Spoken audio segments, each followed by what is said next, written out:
So what's up mga ka-Chismax? So ano pa inaantay natin? Let's start, no? The Chismax with the facts. Let's go!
So ayan mga ka-Chismax, no?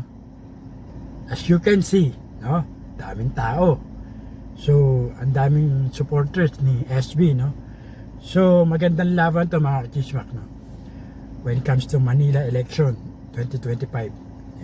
Lacuna, Isko Moreno, Sam Versosa. At makikita mo naman si Sam Versosa, tubong Manila yan. Sampaloc, no? So, batang Sampaloc yan. So, makikita mo na may malasakit din sa mga taga Manileño.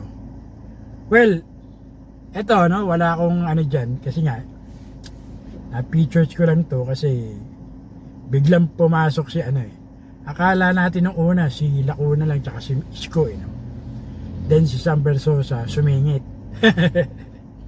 So, may the best candidate win, no? So taga Manila, kayo po ganyan, no? At makikita po natin kung sinong karapat dapat na humawak ng Manila. Well, si Sam siguro may malasakit naman niya kasi nga batang Sampaloc. At makikita mo kung paano siya umasenso, no?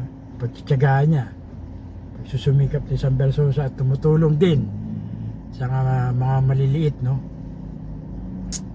Well, but for me, I would say na may the best candidate wins. So good luck sa Manila.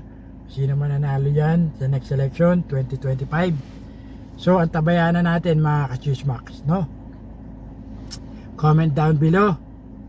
Muli po mga ka-Chismax, ito po Cesar Castillo Jr. nagsabing tirahin mo na yan, baka tirahin pa yung iba. Till next time, Chismax with the facts is out.